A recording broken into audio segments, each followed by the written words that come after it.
Hello and welcome to Discourse of Peacocks, where today I'm going to be giving my review on the Leeds United versus Sheffield United game that happened on Friday night. It's now Sunday night.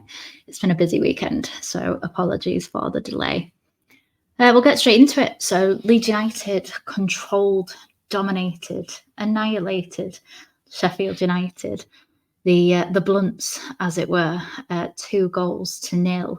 We're going to get straight into it. It will be the good, the bad, and the bubbles this week. Straight away on with the good, we scored from a corner. We scored directly from a corner, which I believe is about 216. I think it was the 23rd of December, 2023. Actually scored by Pascal Struijk in the Ipswich 4-0 game at Elland Road. I think we scored in the FA Cup Ampadu in January, and then we scored about 16 seconds Somerville in February, I think.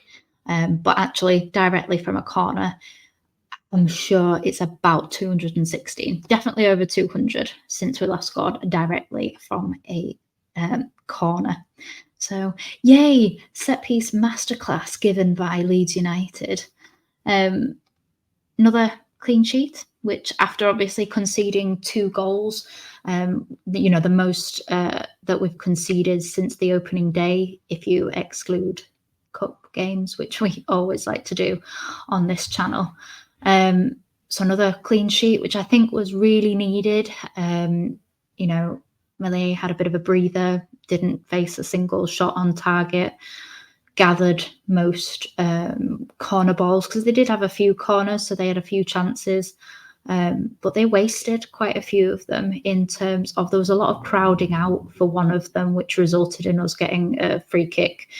After I'm sure they put the referee had delayed the corner. Because obviously there was a bit of argy-bargy in the build-up to it. So, and then they just waited it and we got a free kick for it anyway. So yeah, Melee clean sheet. I know we didn't have a lot to do, but that's probably where we need to be this season in order to just get the job done.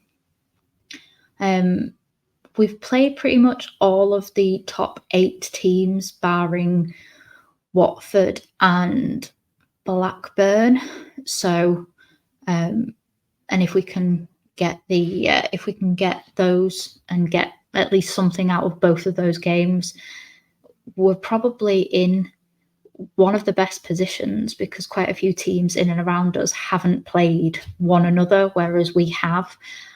This is the first game out of those games that we've actually got the full 3 points. Obviously, we should have got the full 3 points against Sunderland, but it is what it is. Let's not go on about it, Evie. But we gave them very little. Like they had 4 touches, I believe, in our box for the entire game. I think they had 5 shots, 0 on target to our 13 shots, 5 on target, something like that. That may not be right. I'm sure it's 13. I got 13, 4 on target. Anyway, we scored 2 goals. We know we definitely got 2 on target.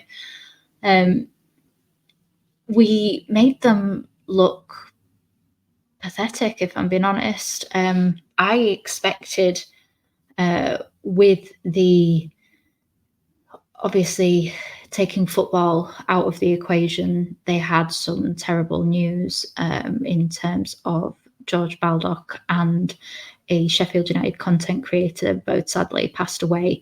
So one of my kind of nervous thoughts going into the game was how emotion and particularly heartbreak can push you on to achieve things that you otherwise might not have done, such as Greece versus England and how they beat us quite solidly in the end.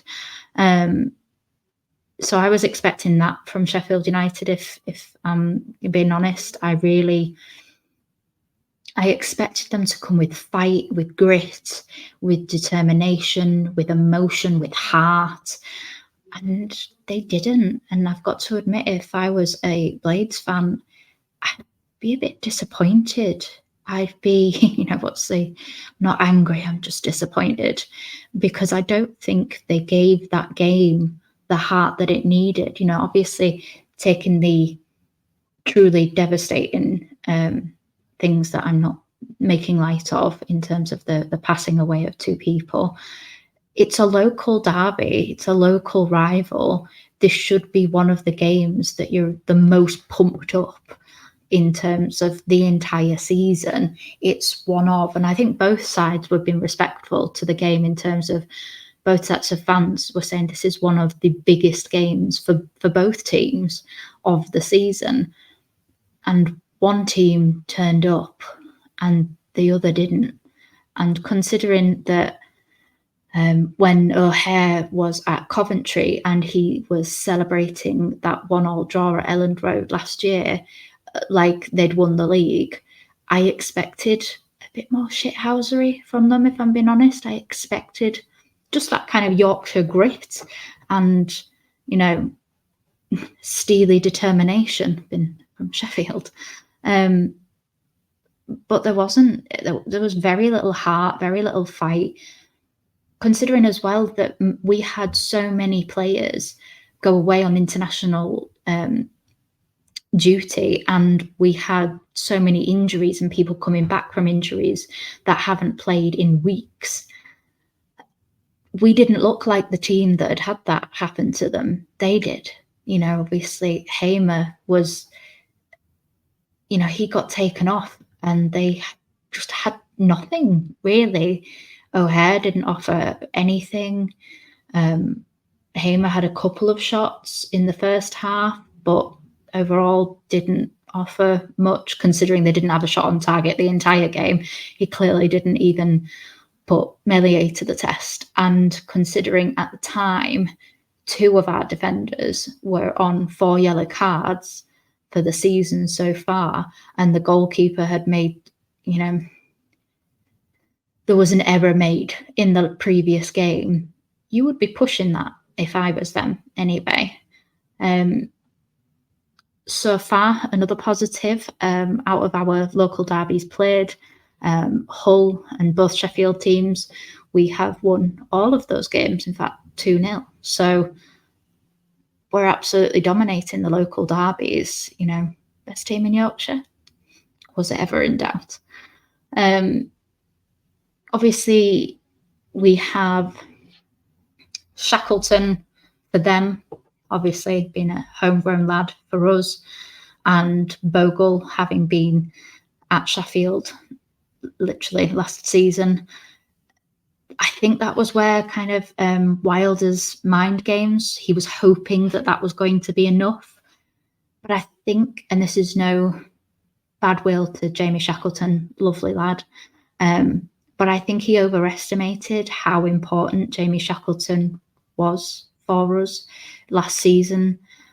He's a steady player, he's a good player, he's a hard-working player, but he was broken a lot of last season, so never really got his chance to kind of cement himself, even as like a utility player, because he would play a couple of games and then be injured for 5, or, obviously he, had the joys of becoming a dad as well. So he had quite a lot of time out of the team and wasn't a mainstay in the team really since Bielsa days. And even then it was only off the bench rather than actually starting a lot of games. Whereas Bogle was a main starter for them last season, and he had a point to prove. Bogle, when you have to give it to him, whenever he's with a team, he is with a team. There was no kind of trying to be polite from Bogle. He was like, no, I'm a Leeds United player and we're at home, so I'm going to give everything to prove that this is where I belong, hopefully in a Premier League next year team. So I was really impressed with Bogle. I thought he did brilliantly. I thought he coped with the pressure of an old club. We all know it can be a bit of a banana skin game. So, yeah, I thought he was fantastic. Another nice one is that obviously Sheffield United's defence has been brilliant. I think they have like the lowest XG against, along with us. And they, until yesterday's game, I think they'd gone 6 games without conceding, just conceding full stop. And they've only conceded 5 goals now all season, which means Leeds United have provided 40% of Sheffield United's goals against them so far this season, which is always a lovely little statistic to throw at a local rival.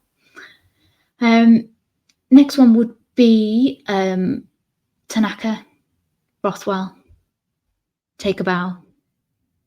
Absolutely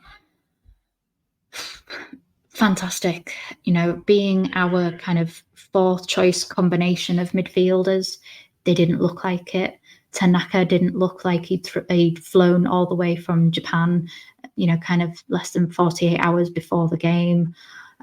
Rothwell just, gives us a different dimension in terms of he can offer different corners, so far, well, just in the last few seasons, whoever was on set pieces really only have one style of corner.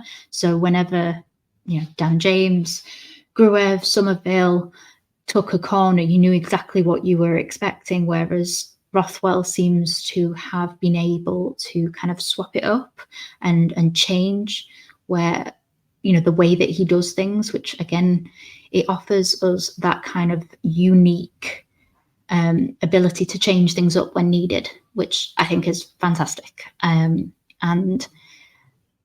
obviously that's his first assist, I believe, of the season so far, which again, it's a goal contribution from midfield. Can't say enough good things. Obviously Sky gave Tanaka the man of the match, completely deserved. Had they have given it to Rothwell, I'd have had absolutely no arguments whatsoever. I think that you kind of could give them men of the match because they were workhorses and they didn't look, they looked like they were our starting midfielders. And I genuinely believe that if this formula keeps on being successful, despite him having the captaincy, Ampadu's going to struggle to get back in with this midfield. We offer so much going forward, and especially when you've got Ramazani, who I thought was really good defensively as well, putting some great tackles and some great kind of not tackles but like interceptions and kind of hold up play and things like that. And when you've got Dan James, who obviously his defensive work, well, it needs no kind of introduction because that's part of Dan James's game that I absolutely adore. I love an attacking player that is able to wear his defensive abilities on his shoulder and understands that it's not just about protecting, the lead by scoring. It's also by helping the whole team defend.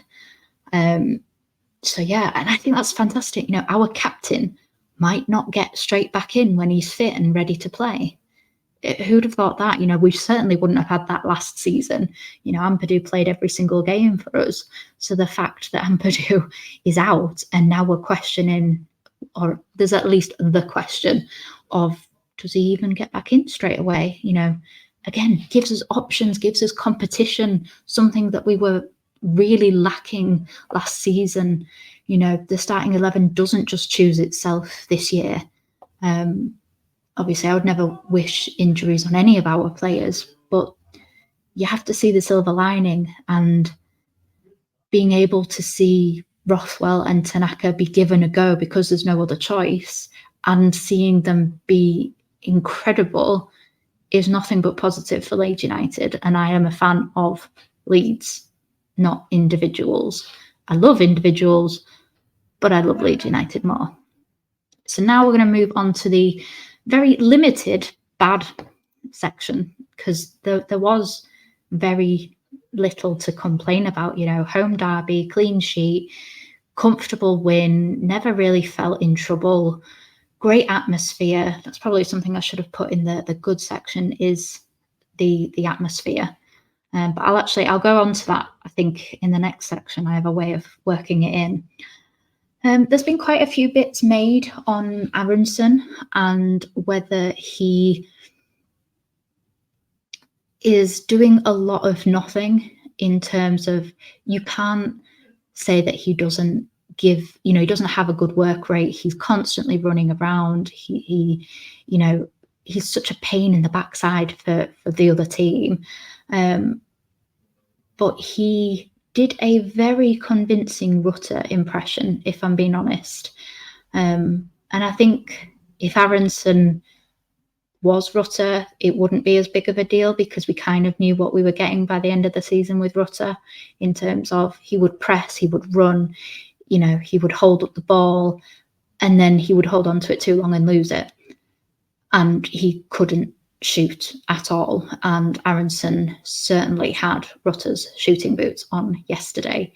He seems to have this urgency, and I think it goes from urgency to desperation, where he is still so desperate to impress. And something that does slightly concern me is, obviously, Aronson nosedived off a cliff after the 2022 World Cup, where he barely got any minutes at the World Cup and his performance levels absolutely plummeted. I think we've got a better man manager in Farke, so I'm hoping that doesn't happen, and that Farke gives him, an arm around the shoulder, a push up the backside if needed, in order to not let him kind of go into his own head a bit. So that is something that does concern me, but I do think Farke will have a solution to that, because I've said it many a time, that's one of his really, like, his most prevalent strengths is his man management. Firpo, don't get me wrong, absolutely thought he was brilliant, especially when you consider that 3 of our starting 11 had like 12-hour journeys in order to get back, and had a recovery session and not an actual training session before playing under the lights on a Friday night at home. But he got a silly yellow card for dissent, that when, that's now 3 out of our starting back 4 on 4 yellow cards. So it is perfectly plausible that if I'm Watford's manager, I'm kind of thinking that, in terms of push the defenders, push Bogle, push Rodon, push Firpo, because they are all on 4 yellow cards, and they might let you get away with something else, that they usually go in and pull you back and take one for the team, because they don't want to take one for the team. So it's perfectly plausible that we could end up the following game. Now, I can't remember who we play after Watford. Is it Bristol? I can't remember. But whoever we play after Watford, this would be the absolute worst case scenario, but we could have Bogle, Rodon and Firpo all suspended if they get a yellow card in this next match. They've at least got to think about it and stagger it. If we're gonna lose them for a game, we might as well just say, look, I'll take this for the team, and then you be on your best behaviour. So that is something that does really concern me. Nonto was a bit quieter than normal. Obviously, we had that almost goal when Kiefer Moore passed it straight to us. I have no idea what he was doing, and I'd have loved to have got the goal then, because his face, he just kind of looked like that in absolute horror when he realised what he'd done. But he took a shot, and I think he took it with his right foot, when usually you would work it onto his left. But there was also, I think Pirro was running in as well, so he could have just laid it off for Pirro, and it was a perfect kind of angle for Pirro to just, side foot it in. So that was a little bit disappointing. But that's what I mean. There's very little wrong with this game overall. The referee was a bit, it wasn't the worst that we've had, but he wasn't good either. He was letting a lot of fouls, kind of dubious fouls go. He wasn't giving handballs for either side, when both of us, I think, got away with pretty obvious handballs. Sheffield, I think, got away with a few more, but I do think that we got away with some as well. And that's pretty much it when it comes to the bad, which I think you can't really say much wrong when you've won 2-0 comfortably against, had they have got a point, they'd have been, at least on Friday night, they'd have been top of the table. So we did well. Then by the bubbles, I mean, I'm sensing I've got that bubbly feeling inside, when like bubbles of anticipation, because we're now, obviously Sunderland, as of time of recording, have played, and unfortunately they won 1-0 today. But we're within touching distance. We're in the top 3. We've still gained 2 places. We were in 5th when we went into the game on Friday. So now we are in the top 3. We've got one of the best goal differences in the league. And I'm just getting that sense of, the excitement's coming. And I think Ellen Road was feeling that on Friday. It's probably the best atmosphere since, now I would say Leicester, but in terms of, we were only like there in the last 20 minutes in terms of when Connor Roberts' goal, the equalising goal, went in. The volume obviously got ramped up, but it's been quite a nervy environment at Ellen Road. It's never felt truly kind of rocking, and there's been quite a few chants. You can hear it more on the telly of, is this a library? And I don't think, well, you certainly couldn't hear it on the telly, that there was any "is this a library" chants, which is really nice. And for the first 15-20 minutes, you could hear the Sheffield United fans, which I always love when you can hear both, because it just, I don't know, it's just a good back and forth. But we quietened them pretty soon when they realised that, obviously we didn't score until the second half, but we were by far the better team. So their fans, I think, realised it quite soon when their team wasn't playing the way that they probably expected them to play. That goes back to that kind of level of emotion. Another thing, another exciting element is the fact that we've still got players to come back. Obviously Solomon and Dan James came on. They didn't really do an awful lot, but there wasn't that much to do. And I'd rather them not overexert themselves in a game that we were fairly comfortable, even, at that point. But it's nice to have them back. It's nice to have options back again. And I think there's quite a few people that underestimated how important Dan James is in terms of what he can offer, especially at this level in the Championship. So it's nice to see that people have realised that Dan James is a worthy player to have. We're second in the form table, only behind Norwich on goal difference in the last 6 games. They've scored 8, we've scored 7. No, their goal difference is 8 and ours is 7 in the last 6 games. And obviously we played them as well, so I think that again shows how good that point actually was against Norwich, considering we had no midfield at that point. And it was away from home. It was a Tuesday night, I believe, and it was the second out of 3 games in 6 days. So yeah, I think it just goes to show that that Norwich point was a good point. Teams in and around us, like Sunderland, for instance, are playing beyond their statistics in terms of they're outperforming where they, statistics say that they should be. And can they continue that all season? I'm not going to underestimate anybody, because we all did last season with Ipswich. We kept on saying, oh, they're not going to last. They're not going to last. They've got to have a drop off at some point. And they didn't, and they got promoted and we didn't. So I'm not going to underestimate Sunderland. They are a good team. They do have some quality players in there.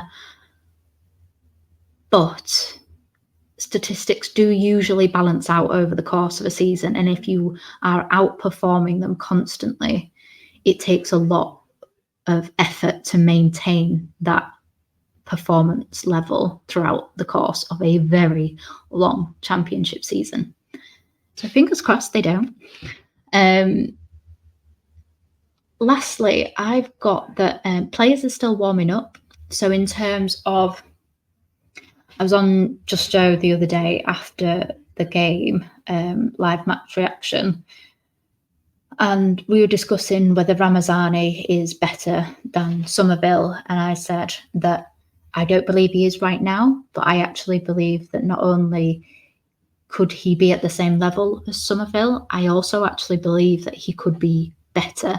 Now, that isn't just recency bias in terms of Somerville's no longer our player, so I'm going to completely disregard everything he did. I'm not going to do that at all. Somerville was a great player for us, but we were at times, as everybody kind of, it's become a cliche now, that we did become Somerville FC. And that means that players, they just had to block him out.